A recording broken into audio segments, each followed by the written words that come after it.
Hey guys, welcome back to the channel. Welcome to another video. It's the middle of February, so you know what that means. The Champions League is back, and it's gonna be back with a bang. We are back with the round of 16 stage of the Champions League. It's the knockout stages now officially. It is gonna be big. We've got the first half of the draw this week. We've got the second half of the draw, I believe, next week. It's gonna be massive. But before we get into this week's games, looking at the games and obviously giving my thoughts and predictions on them, I would like to remind you all to please like the video and also subscribe if you're new, if you haven't already. Both things are always going to be greatly appreciated.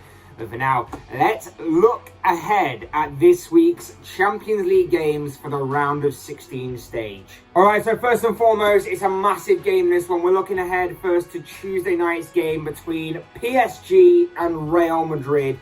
The first leg, of course, taking place in Paris. This one is gonna be a massive game in store for us to kick off the knockout stages. Set to be a quality game to watch overall. You don't need me really to tell you that. A game which, of course, will see a head-to-head encounter between managers Mauricio Pochettino in the Paris corner and, of course, Carlo Ancelotti in the Madrid corner. For Poch, it seems that his time at PSG is coming to an end.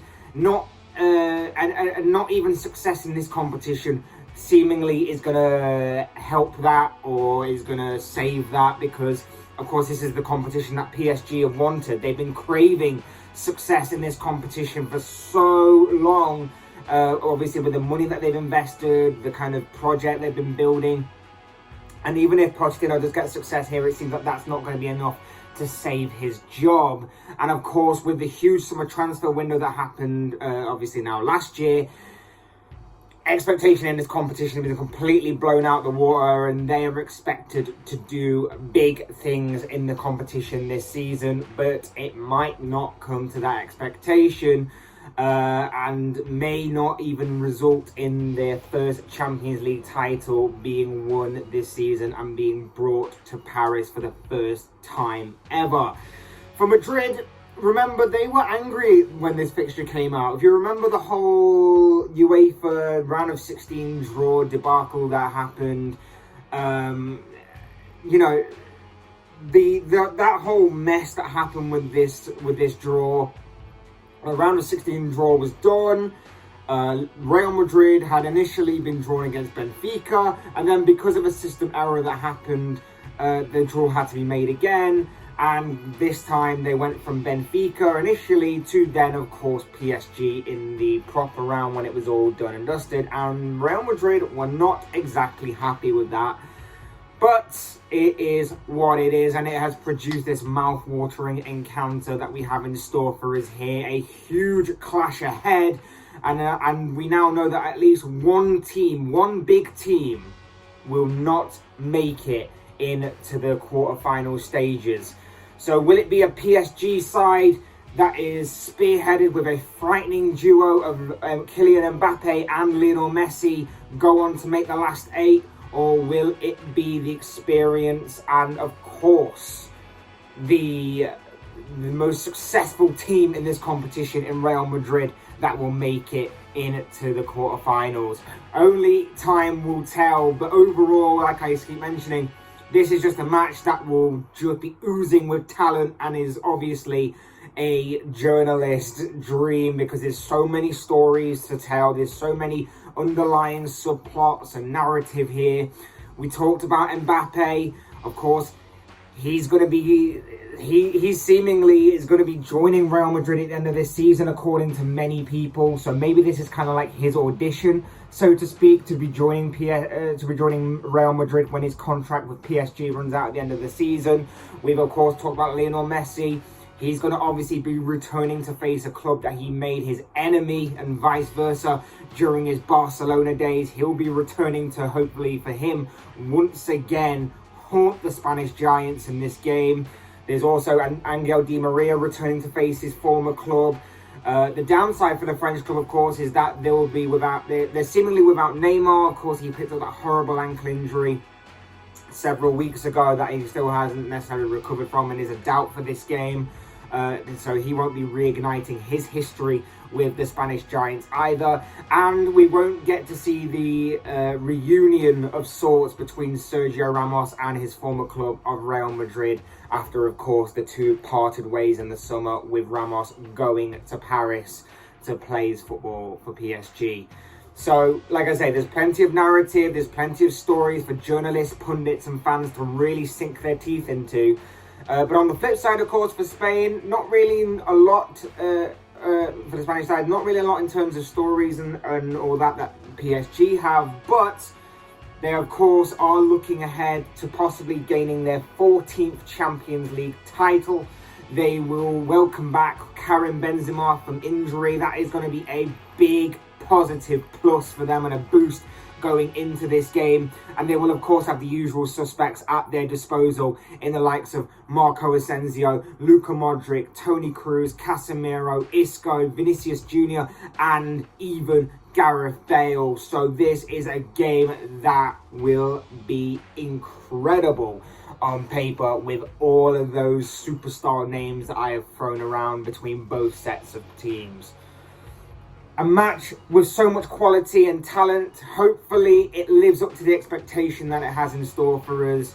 And what a match, by the way, just to kick off the knockout stages right off the bat like this. It's also worth pointing out, though, that this season for the Champions League, there is no away goal. No away goal in the Champions League. So do bear that in mind if you're going to give your own predictions as to who will go through.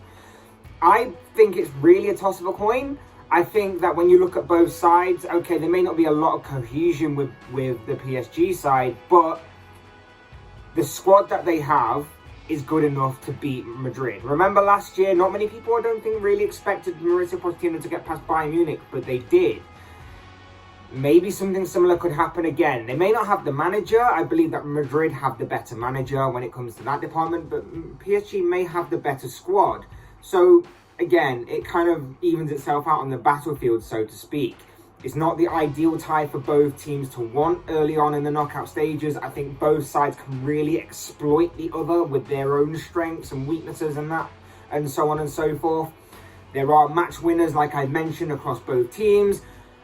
I think overall, I'm just really looking forward to this game. As a bit more of a neutral to this, I'm really looking forward to it. I'd probably expect Madrid's experience, both in terms of players and, of course, their manager, to kind of get them through this tie in both legs. But that doesn't mean you shouldn't rule PSG out, of course. They, like I say, they have the team.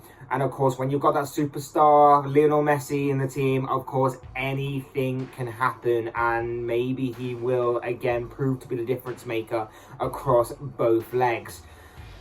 But whilst I think that maybe PSG can come out of this one with a draw in the first leg, I think maybe overall Madrid may just edge it in across both legs on the aggregate scoreline.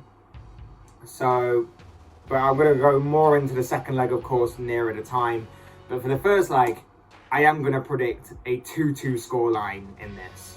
Next up, we're looking at Tuesday's other game that will see the Portuguese side Sporting Lisbon take on the Premier League leaders and, of course, current Premier League champions, Manchester City. Look, I think this one can be pretty short and sweet. I'll say it right off the bat. City should be winning this game. There's no doubt about it in my mind, given their talent, their money, the quality in terms of their squad and their manager. They should be winning this game hands down. And that's no disrespect to Sporting, by the way. That's just the way that it should be, with everything, of course, that's been pumped into the Manchester City side over the years. They should be getting through this round of 16 stage into the quarterfinals by beating Sporting across both legs. However, in saying that, particularly in this competition, we've seen it in recent years, Pep Guardiola sometimes likes to be a little bit too clever, a little bit too... Just too clever with the way that maybe sometimes he may overthink games. Maybe sometimes he'll take his eye off things. Maybe sometimes he might take a team too lightly. And it might come back to bite City if he tries to do that again. We've seen in the past City get knocked out by some teams in the Champions League in the round of 16 stage or the quarterfinal stages or wherever it may be, to teams that they really shouldn't be losing against. Lyon, for example, sticks in my mind of a few years ago. And if that is to happen again, like I say, that could come back to bite City and maybe give Sporting a little bit more of a chance, a little bit more of hope than what they probably are going into with this game. I wouldn't expect it to happen. I would genuinely expect, of course, City to go on to the final 8 of this competition, get past Sporting in this stage of the competition, and go on to do well in this competition overall. Obviously, these are last year's finalists, runners-up, so I expect City to go on and do well here. I would expect the likes of Riyad Mahrez, Phil Foden, Kevin De Bruyne and Bernardo Silva to all at some point shine across these 2 legs in particular, and for City to ultimately, like I say, sail through to the quarter-final stages.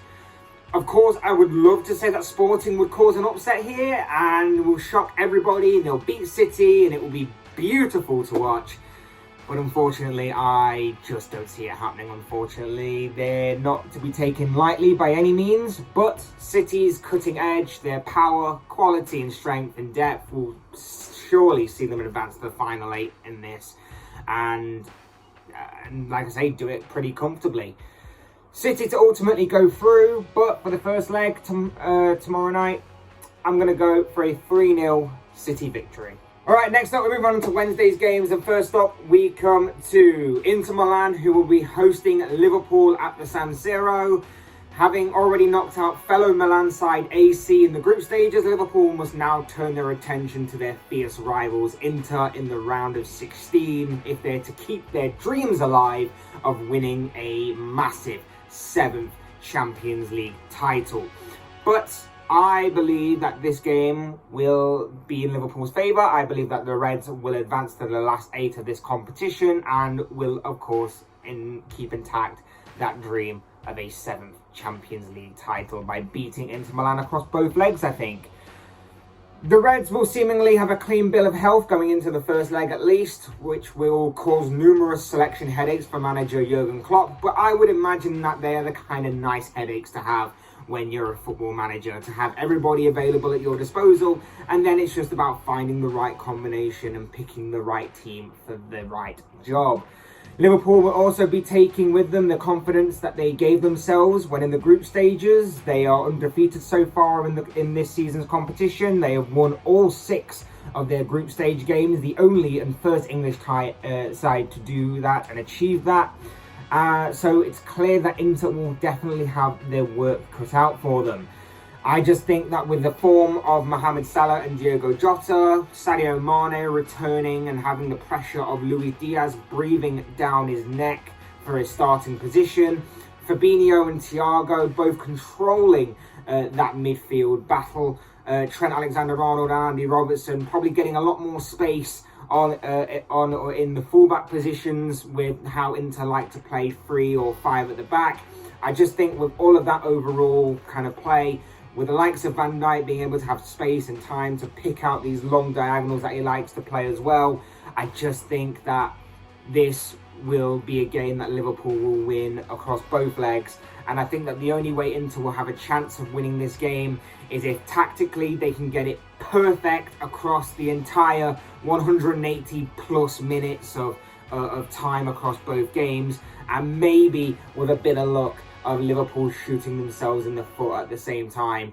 I just think that Liverpool have too much talent, quality, pace, power, reliability and understanding to withstand the test of the Italian side across both legs here. Of course, Liverpool will have to be wary of Inter's threats. Inter maybe without midfielder Nicolo Barella through suspension, but the Reds will have to be aware, and they will know, of course, of their danger men. They will know about Edin Dzeko during his days with playing with Manchester City. His strike partner Lautaro Martinez is a notorious goal scorer in Serie A, of course. He'll be a key danger man despite not scoring in the Champions League so far this season. And of course, the likes of Dumfries and Ivan Perisic bombing down the wings in their wing-back positions. They'll likely be occupying those wing-back positions, looking to spring forward on the counter-attack and get behind Liverpool's attacking fullbacks when called upon. Liverpool, I'm sure, will have done their homework. They'll be aware of that, of course, but I think that they'll have enough about them both defensively and offensively to contain, control, and ultimately beat Inter across both legs here. And ultimately, with the second leg being at Anfield, the deciding factor being at Anfield, I think Liverpool will certainly cross the line anyway. For the first leg, though, I am going to go with a Liverpool win and say that the Reds come out of this as 2-1 winners, and then, of course, get the job completely and officially done at Anfield in the second leg.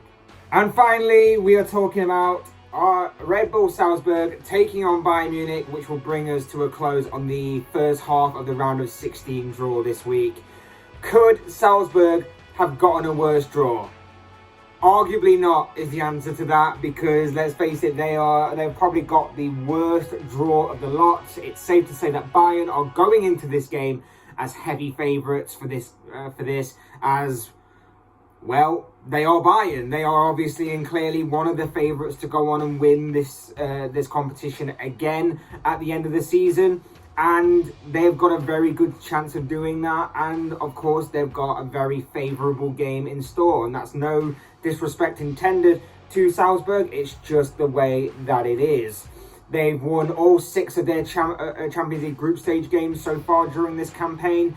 Are currently the highest scorers in this competition, having scored 22 goals, and have the joint best defensive record across the competition, with only Real Madrid matching them for goals conceded, as both teams have only conceded 3 goals so far during this season's competition. Did I also mention that 9 of those 22 goals that Bayern have scored in the Champions League so far this campaign have been scored by that goal-scoring machine known as Robert Lewandowski? Well, now I have. And of course, he will be setting his sights on claiming another Champions League title for himself and for Bayern, of course. And like I say, on paper, they definitely have the team, the tools and the credentials to go on and make that a reality once again. And as far as that goes again, this should be a very favourable game and will likely kick them off in the right direction in the knockout stages. However, in saying all of that, Bayern are not invincible by any means of the imagination. They're heading into this game, of course, following a shocking defeat in the Bundesliga this past weekend, where surprisingly lost 4-2 to VfL Bochum. I hope I'm pronouncing that right, but they suffered a very surprising loss at the weekend in the Bundesliga. And whilst, you know, maybe Salzburg can take a bit of something take away from that game, maybe a bit of hope from that game, that maybe Bayern aren't the invincible and irresistible force that we see them as. It's likely that result was just a one-off, that result was just a blip. And if they're looking for a reaction in this fixture, then unfortunately for the Austrian side, they may be in the wrong place at the wrong time, because I can't imagine there are too many people out there that are backing another shock result here for the Austrian side to actually beat the Germans in this game and maybe even knock the Germans out of the competition entirely across both sets of legs. It just seems incredibly unlikely, with all due respect.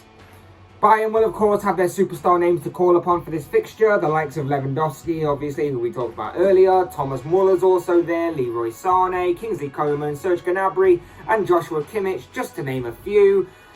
That is one hell of a scary star-powered roster of names, isn't it? But whilst their opponents, Salzburg, don't really have a lot in terms of that superstar power ranking names, roster, hierarchy, whatever you want to call it, they do have 1 or 2 players that are worth keeping your eye on. One especially named Karim Adeyemi, the striker that has been catching the eye of many people for the past couple of seasons now. Another name seemingly ready to break out from Salzburg, similar to the likes of Hwang Hee-chan, Takumi Minamino, and of course Erling Haaland of the past few years. Adeyemi seems that he and Bayern could be getting even more acquainted with themselves over the coming years, because he's seemingly off to Borussia Dortmund in the Bundesliga at the end of this season, it seems. But he would definitely be a name to watch out for. But unfortunately for Salzburg, I just don't see that being enough to pull off an upset here. It will be interesting to see if they can make this game competitive and more of a battle across both sets of fixtures. But like I say, I don't see them managing to pull off a shock result here. It'll be interesting to see Adeyemi, of course, but I just don't see Bayern having a problem with beating the Austrian side and dumping them out of the competition, in all honesty, across both legs, ultimately making it through to the final 8. And that is why I'm going to have to say that this will end in a 3-1 victory to the German side. But of course, as I always say, these are just the thoughts, comments, opinions, and most of all, of course, predictions of this guy. I want to know what you guys think. What do you make of the Champions League being back this week? What do you make of the first half of the round of 16 draw being back this week? What do you make of the games? What do you make of everything that I talked about? The predictions, most of all, of course, the predictions, because like I said, that is the main topic of discussion in this video. I'd love to know your thoughts, comments, and most of all, predictions down below in the comment section, because I'm sure it will all make for interesting reading. Otherwise, hit that like button on the way out if you enjoyed the video, subscribe if you're new and want to see more content like this. Both things will always and forever be greatly appreciated. And as always, thank you all so much for watching and listening. I've been Fletch. This has been another Fletch Talks video, and I will see you all again soon in another video.